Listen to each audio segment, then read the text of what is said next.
Hey everyone, Mulgo Kirby here with a Delve Boss Guide.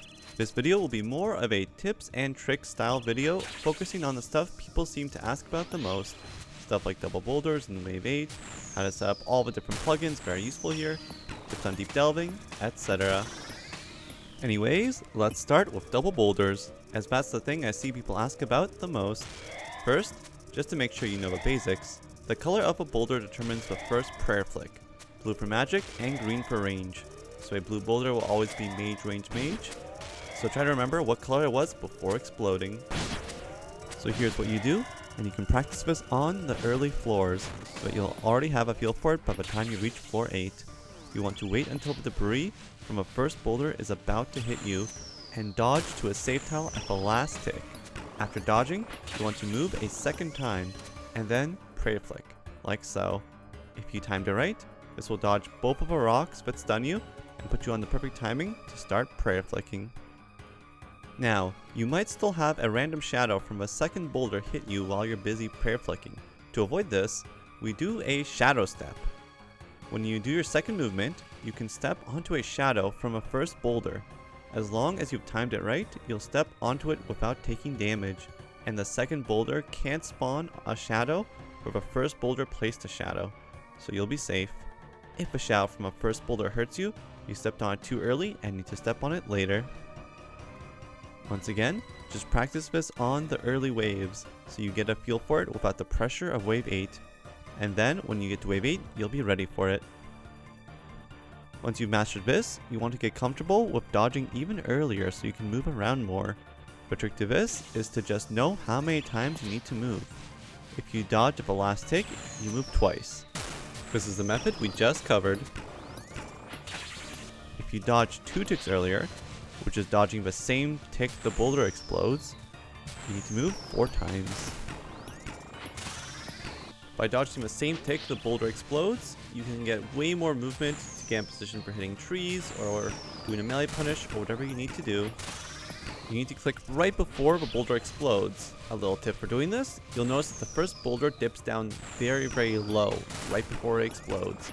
You can use this as your cue, but eventually you'll just get a feel for it.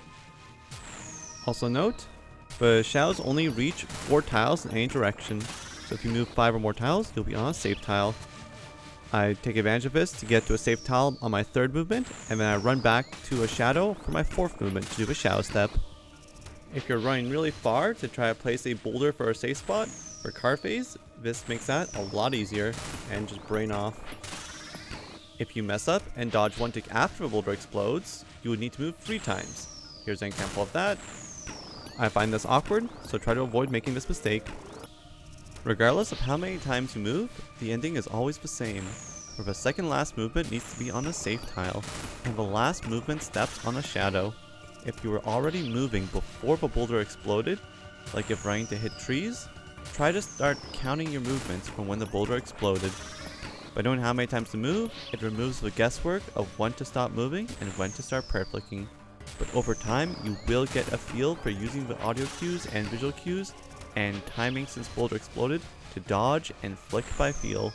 For that, keep in mind, you're basically moving until projectiles appear, then you start flicking the projectiles after you see them appear. Now for the melee punish. Mastering double boulders from the tips earlier will do most of the work here, but there's some extra tips. If you're already close, you can hit whenever and do the double boulder dodging method from earlier.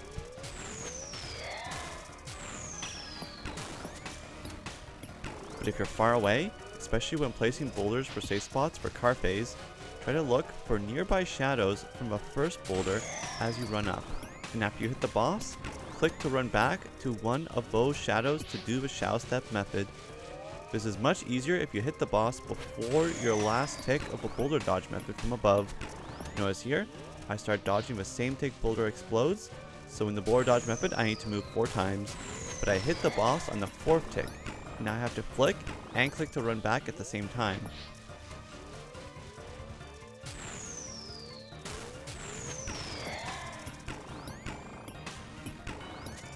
However, note here where I hit the boss on the 3rd tick. Now I can just click on the shadow on my 4th tick and flick on the next tick. Much easier. Note that acid does less damage than the random shadows, so tanking 1 or 2 acid splats for the sake of simplifying a melee punish by reaching and hitting the boss faster is fine. Even I do it in some cases to avoid a late melee punish. Also, Halberd is super nice for deep delving for easier melee punishes, plus it spawns less acid than Scythe since every hit splat spawns acid. Note here I actually have all the tiles marked I can use to get dragged with Hallie without being put into melee distance. There's also one tile in the middle that works, but I prefer not marking it out of clutter. And for those wondering, melee punish bonus damage is just your strength bonus divided by 5. Prayer and potions only affect the regular hit damage, which still helps though. I'll mention that quick as that gets asked a lot. For hiding behind rocks, here's one quick simple tip. If the rock is on a diagonal even slightly, the tile directly diagonal to the rock is always safe. If the rock is lined up with the boss, the tile directly behind the rock is always safe. Sometimes both tiles will be safe, but when in doubt, you can use this one simple rule. Also, as an extension to this rule, 99% of the time you can go multiple tiles back. So if it's a lined up boulder, you can go multiple tiles back.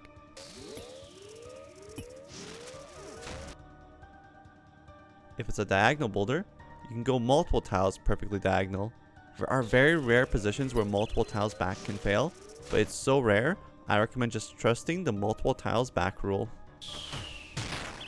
Here's some tips on car phase. I will cover how I do car phase for deep delving in the deep delve section later. This will cover the basics. First, it's important to know where to stand to make the boss go the right way. Here you can see the outline of where you can stand to make the boss go straight instead of diagonal. A common mistake is staying too close to the edge while near the boss and making him go diagonal. As you can see, you need to be at least 3 tiles away if you're going to stand at the very edge of the boss. When the boss chooses its path, it will spawn a yellow thing at its destination.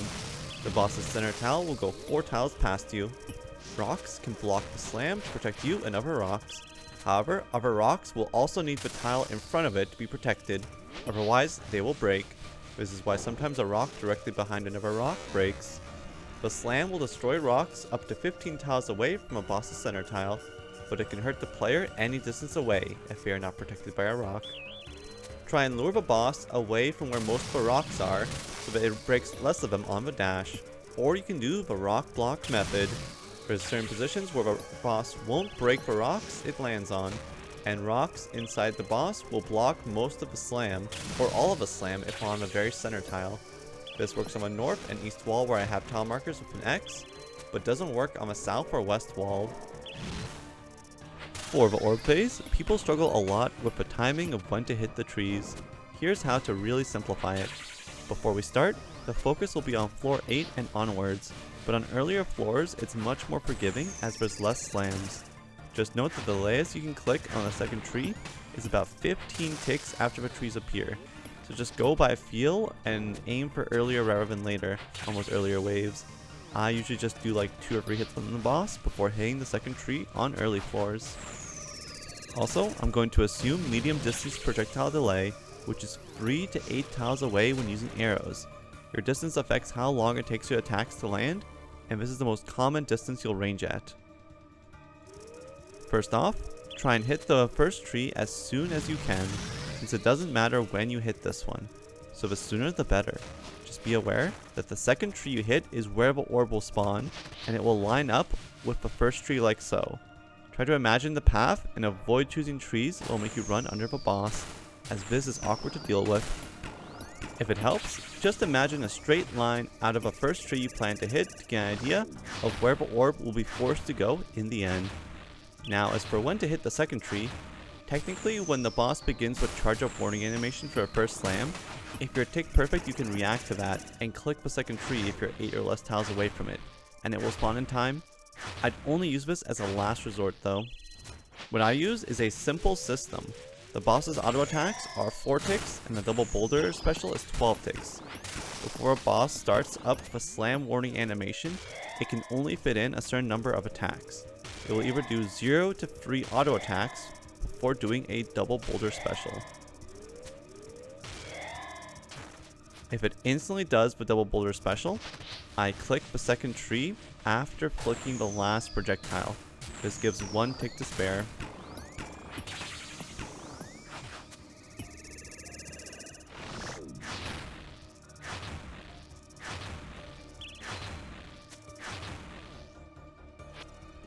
If it does 1 auto attack before boulders, I click the second tree in between flicking the 2 triplets, right where it gives you a tick to relax, since the second triplet starts with the same attack style the first one ended on. This is the last safe tick.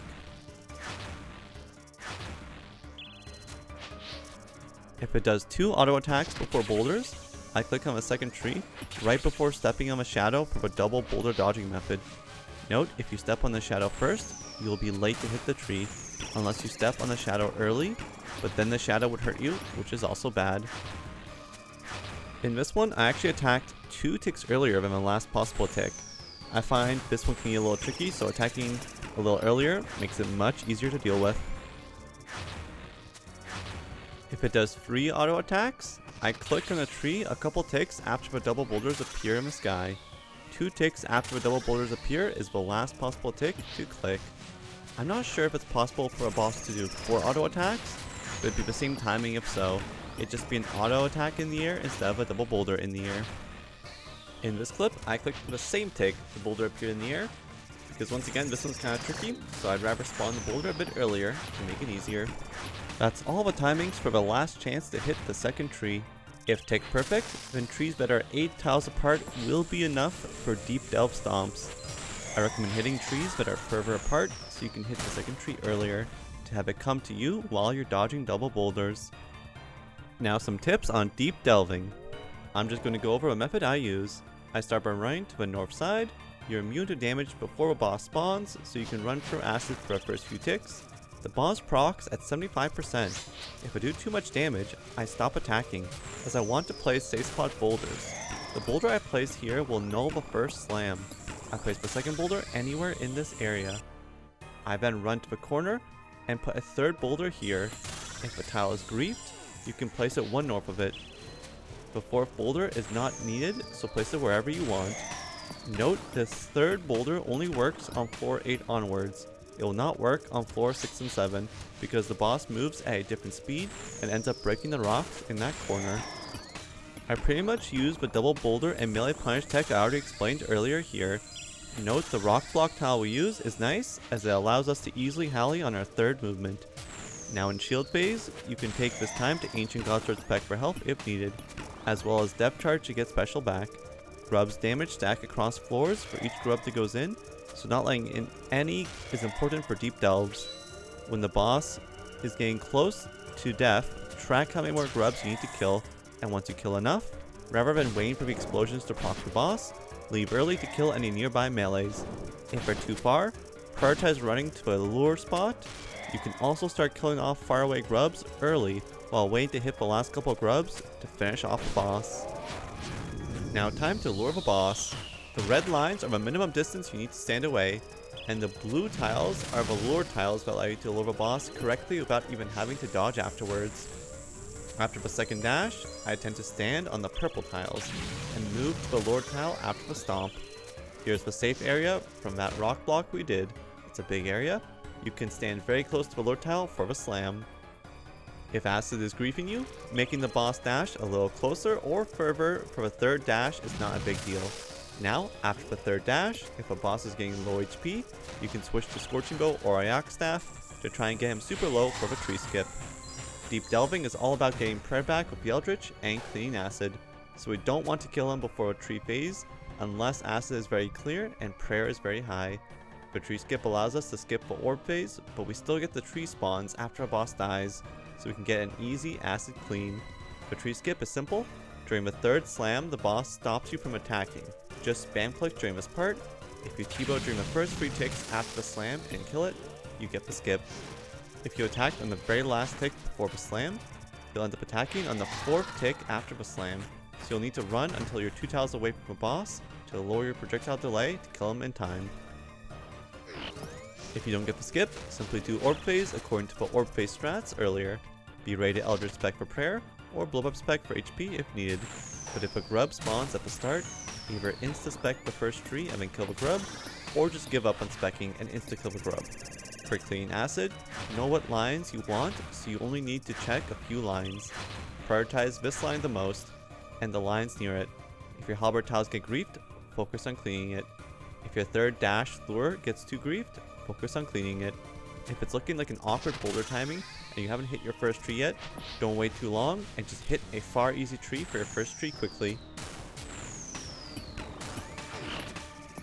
That's deep delving in a nutshell. As you get more advanced, you can skip the third boulder to go faster, and hope you get a safe rock somewhere. If there's no safe rock, and you get hit by a third slam, then you can just heal up with special attacks later. Now for plugins and tile markers. First off, here's the tile markers I use. They will be in the description, so you can import them. These only show up floor 6 onwards. A lot of people are confused when they try to use them, because they don't show up on floors 1 to 5.